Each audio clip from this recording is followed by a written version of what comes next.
many of the Bulgarians fled in the direction of Strumitsa.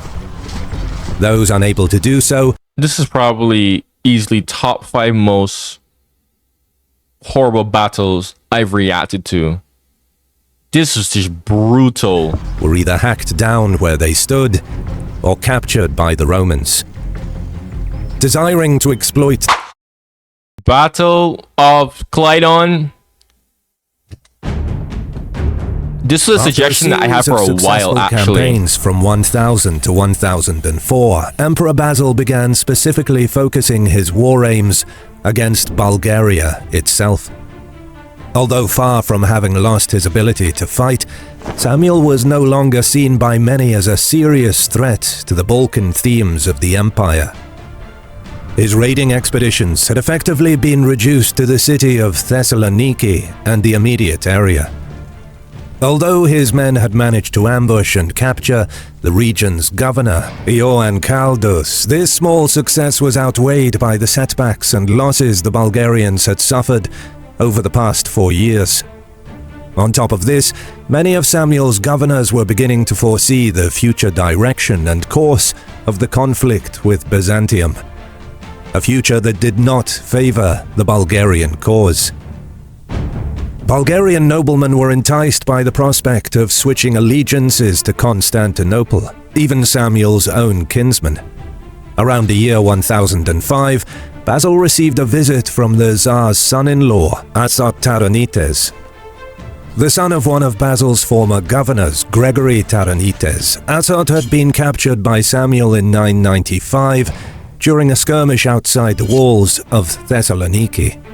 After spending almost a year in prison, he was finally freed and married Samuel's daughter, Miroslava, before being sent by the Tsar to govern the coastal city of Dyrrhachium. By 1005, however, Taranites and the patriarch of the city's leading family, a man who just so happened to be Samuel's father-in-law, Yanis Chryselios, decided to surrender the city to Basil. The gates were opened to the emperor's men, allowing for Basil to occupy the city without shedding a drop of blood. With this great bloodless coup, the emperor had managed to re-establish control over one of the major Adriatic ports in the Balkans.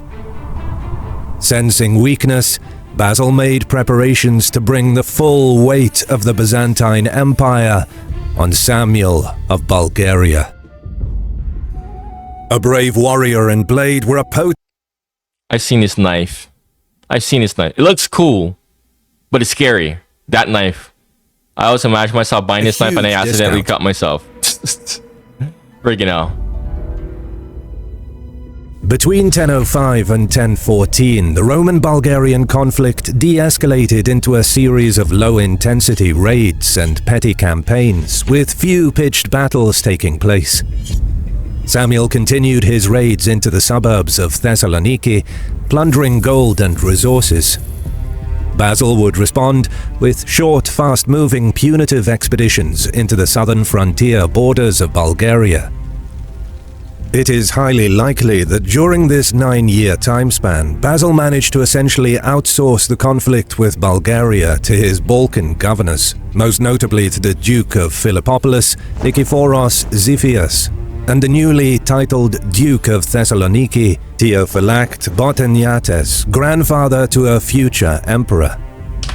Despite his shifted focus on domestic affairs, the emperor still did not miss out on opportunities to personally involve himself in campaigns against the Bulgarians. In 1009, he managed to inflict a minor defeat on Samuel at the Battle of Krita, several miles to the east of Thessaloniki. Following this clash, the conflict resumed its trend of low-intensity warfare, as Basil's attention shifted elsewhere within the empire. Located on the southernmost tip of the Italian Peninsula, the last possessions of the Roman Empire in its ancient homeland had been subjected to Muslim piracy by the late 10th century. So sad, bro. These sporadic raids became so more sad, frequent and devastating during the 990s, when Basil was preoccupied dealing with enemies on the major frontiers of the empire. It's so interesting how the Romans could just kind of switched. I know that I think about it, weren't the people in the Italian Peninsula, not all of them were Romans. No, I'm aware of that. Most of them are actually conquered. But there had to be like still legitimate like Romans, right? Like Latin people. Because Latin people was just a tribe. There were plenty of tribes. Just the Latins were the ones that became dominant and would, make the Roman Empire. But they were still Latin people, right? They had to be. They couldn't go anywhere, freak. But it's just so bizarre how, and people tend to like overlook this as well. Like the Roman Empire as a political entity, it lost its original homeland, but it's in essentially foreign territory. But it's like, I'm saying this because it's just, the more I think about it, the more I realize how insane how political entities can work. Because the entity itself is still there, but it lost its original homeland, so the entity is not exposed to Greek stuff, because it's mostly around Greek stuff now, right? So the entity is more Greek-like. No, it's not. Greece, but it's more Greek-like. It's more Hellenized. But they're still freaking Latin people. I did any like original Latin people, aside from the higher nobility, right? Aside from that, even move? Like, did any Latin people move to the other half of the Roman Empire? I don't think so. I don't know. I genuinely do not know. Because it's funny how this is a Latin empire, but it doesn't feel Latin at all. Like, ever since it just lost its freaking homeland, right? I don't even think any Latin people moved from Italia to freaking over here by Anatolia, Thrace, Dacia, this region, basically the eastern half of the empire. I don't know. If you do know that, answer that in the comments for me, because it's funny how that system even operated. Like, imagine the British Empire, right? Without Britain, but it's still called the British Empire. That's just weird, right? Like, it's just weird. It's just really weird.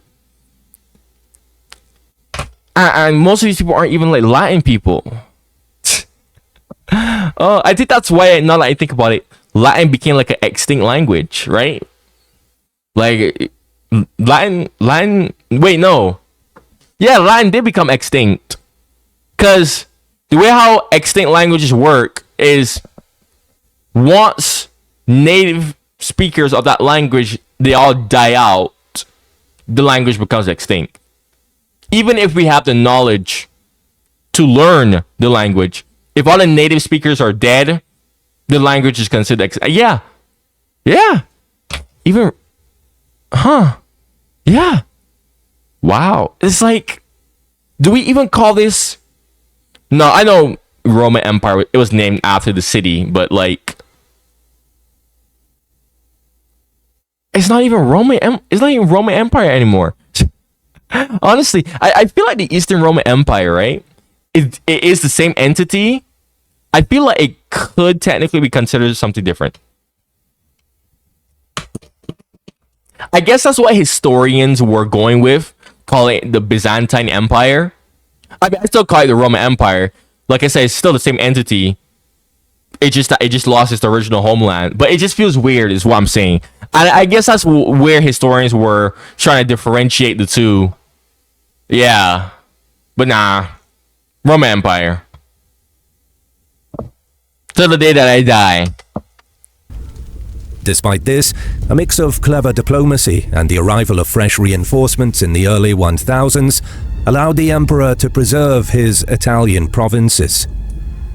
The Byzantine governors, or katapans of Italy, managed to safeguard many of their cities from Muslim sacking by appealing to the rising Italian republics of Pisa and Venice. In one such instance, the very seat of the Byzantine Katapan, the Apulian town of Bari, was saved from certain sacking after a squadron of Venetian galleys destroyed the Muslim fleet at the city's harbour. Beginning in the early 1000s, the emperor began diverting more of his attention and manpower toward Italy. He increased the size of local garrisons and sent emissaries bringing lavish gifts to the court of the Kalbid Emirate of Sicily, Jafar al-Kalbi. As a result, the number of Muslim raids in Byzantine Italy gradually declined during the first decade of the 11th century. Despite this, Basil would soon be forced to deal with another great nuisance on the peninsula. In 1009, a Lombard nobleman from Bari named Melus managed to seize the town in an attempt to carve out a state of his own in Byzantine Apulia. Yet the Lombard baron's plans were laid to waste as the emperor's newly appointed Katapan, Basil Mesardenites, began a siege of the city. After eventually being forced out by the local Greeks in 1011, Melus was forced to seek refuge in Salerno, and so Bari fell back into Byzantine hands. With Italy stabilized, Emperor Basil began preparations for a final showdown with his old rival, Samuel of Bulgaria. In the early summer of 1014, Basil set out from Constantinople and marched toward Macedonia with an army close to around 30,000 men. In the beginning of his advance, however, the emperor was only accompanied by 10,000 men from the regular Tagamata forces of Constantinople. During the march, the Byzantine ranks swelled when troops from the Balkan themes linked up with the emperor along the road to Macedonia. This included men under the leadership of the famed Duke of Philippopolis, Nikephoros Xiphias. He was to play an important role in the upcoming campaign. In the meantime, Theophylact and his several thousand-strong garrison were ordered to remain in Thessalonica to guard the oft-targeted city against a potential Bulgarian counter-offensive. Samuel wasted little time in making his own preparations for meeting Basil's army. The Tsar and his son, Gavril Radomir, set out for the mountains of eastern Macedonia. There they began blocking the mountain passes and valleys leading into Macedonia with wooden ramparts, or demos as they were known to the Bulgarians. Samuel made the sturdy fortress of Strumitsa his base of operation. This strategic fort was located in a narrow valley between the mountains of Belazica to the south and Grazitstan in the north. The Tsar and his men blocked a narrow area in the passage close to the western edge of the valley, several miles away from a village called Kleidion. It was a route frequently utilized by the Bulgarian armies while on campaign. Furthermore, the Tsar's men had constructed ramparts, blocking any other passages that Basil could use to outflank Samuel, especially around the valley of the nearby Varda River. Overall, Samuel's army numbered around 10,000 men, dispersed around the mountains to garrison the many wooden palisades. The long, tall rampart close to Kleidion was guarded by the largest number of men, probably around 2,000. The Tsar, his son, and the bulk of his army were likely concentrated around Strumitsa. Samuel's strategy was to wait for Basil to march his men down one of the blocked passages. Once this was done, the wall garrisons would be large enough to hold the Romans long enough for the Tsar to muster his men from the other palisades and quickly march to reinforce the besieged wall.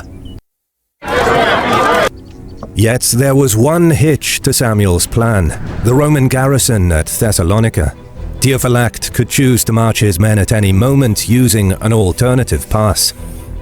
Thus, if Samuel was to concentrate all of his forces around a single palisade, he would risk being flanked in the rear by Theophylact's forces. And so, the Tsar sent a contingent of cavalry led by General David Nestatoritses to harass the Duke. Unfortunately for the Bulgarians, Theophylact had learned of the approaching horse contingent and successfully intercepted in the Third Battle of Thessalonica. The small Bulgarian force was annihilated, together with its commander, David. Worse still for Samuel, after this victory the Duke of Thessalonica and his several thousand-strong army immediately marched for Bulgaria. Meanwhile, Basil and this is another thing too that I actually found weird as hell is, hold on, I'm gonna point it out in a second when he zooms out the map. Had already managed to march through Mosynopolis, Ceres, and the Rupel Pass, and were now heading towards the Kleidion rampart. Samuel had correctly predicted that the emperor would use this route, and so he had left his largest garrison division there. Yet upon receiving the news of David's defeat in the south, the Tsar and his son quickly realized that they, together with the bulk of their army, were effectively trapped in Strumitsa. The town of Kleidion was too far away from the passes that Theophylact could potentially march through with his men. If Samuel was to reinforce the defending garrison at Kleidion, he would do so at the risk of being completely surrounded, cut off from any avenue of escape. Bro, how do you... Oh. By mid-July, Basil had encamped his men close to the large Kleidion rampart. Almost as soon as he arrived, the emperor organized a large assault force and attempted to storm the sturdy wooden palisade. As the Byzantines approached the wall, they were showered with arrows and stones launched by the Bulgarian defenders on the ramparts. Despite their valiant efforts, the Romans failed to climb over or destroy the strong fortification. The Bulgarian defenders, veterans of dozens of campaigns, would put up a dogged resistance against the Byzantines. Show 'em Bulgaria. Show 'em Bulgaria. Bro, Bulgaria's probably arguably my favorite country in the Balkans. With Roman casualties climbing rapidly, Basil called off his assault on And in general too. the wall. Throughout the coming days, the emperor would launch a series of unsuccessful attacks to try and capture the palisade. By late July, morale was plummeting in the Byzantine camp. Theophylact and his reinforcements were nowhere within sight. Supplies were diminishing fast, and it was feared that Samuel could appear at any moment with the bulk of his army. Basil began to seriously consider retreating. Yet his trusted general Xiphias persuaded the emperor to stay and fight. The Duke of Philippopolis and the emperor knew that it was impossible for the Bulgarians to block every single small and forested road through the mountains, and so Basil sent Nikephoros and several cavalry contingents out of the camp to locate an alternative route that would hopefully lead them into the valley and straight into the rear of the Bulgarian army. On the morning of the 29th of July 1014, Basil arranged his troops in assault parties, readying himself to storm the palisade one more time. However, before he could even order the advance to commence, the emperor noticed some type of commotion unfolding behind the enemy lines. Bro, the sound of 1,000 galloping hooves smashing into the ground soon filled the air. The Bulgarian defenders overlooking Basil's men turned their heads in the opposite direction, only to spot Xiphias and his cavalry troopers charging straight at their rear. Oh, panic set in. Oh no. That's it. That's it. That's it. GG. Bulgarians' ranks. The entire defense force on the wall left their positions to confront the charging horsemen. As the Bulgarians smashed into Xiphias's galloping troopers, Basil realized his plan had worked to perfection. His men stormed the ramparts and destroyed the now abandoned palisade, then charged straight at the stunned defenders. As they were about to become pinned between Xiphias's cavalry and Basil's footmen, many of the Bulgarians fled in the direction of Strumitsa. Those unable to do so... This is probably easily top 5 most horrible battles I've reacted to. This was just brutal. Were either hacked down where they stood or captured by the Romans. Desiring to exploit the situation, the emperor ordered a pursuit. As the Byzantine forces approached the village of Markievo, they were suddenly met by Samuel and Gavriel's army, which had sallied forth from Strumitsa. Basil and Xiphias reacted quickly upon seeing the reinforced and charging Bulgarian army. They immediately ordered a halt to the pursuit and regrouped their lines. Samuel's charge was successfully blunted by the Romans, and a vicious, bloody melee clash ensued. Fighting his way across the front lines and refusing to surrender, the 70-year-old Samuel quickly became trapped in the melee. Realizing his forces were slowly melting away, Gavriel Radomar managed to cut his way through to his father, mount him on his horse, and retreat to Strumitsa with most of his men. Opting to Clutch!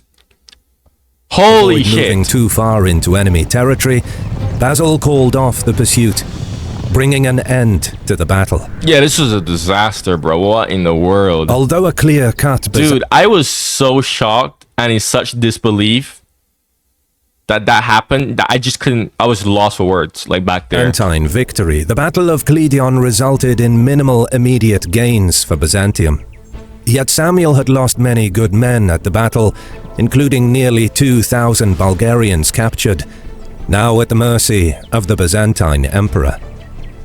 After the victory, Basil secured some of the region's local fortresses and marched on to Strumitsa. In the meantime, Gavriel was able to send his father away to the safety of Prilep.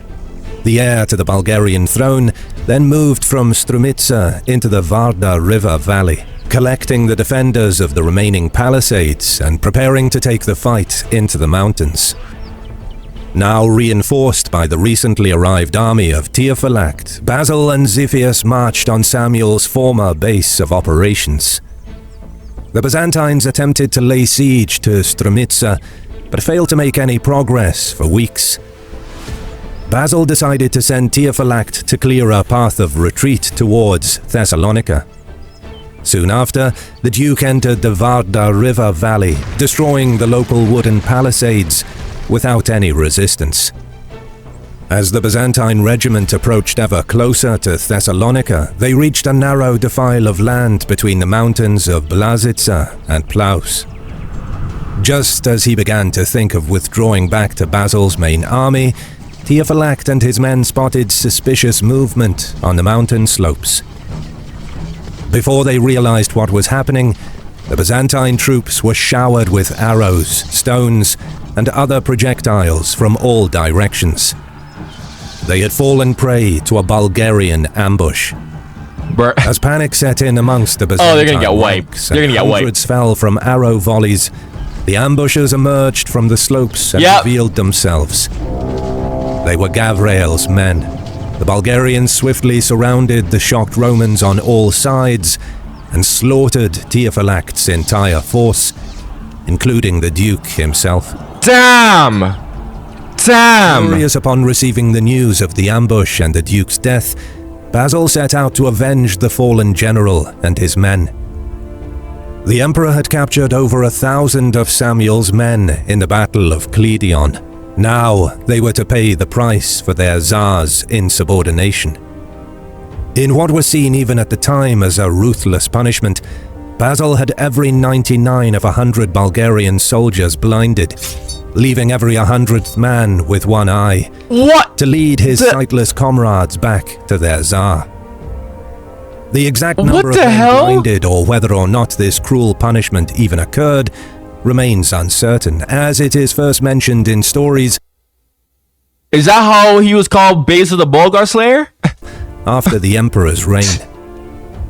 Whatever the case, it was this act that would earn Basil II his immortal nickname, the Bulgar Slayer. Okay, I called it. If you stayed around this far, thank you. Oh, that's amazing. But I actually called it.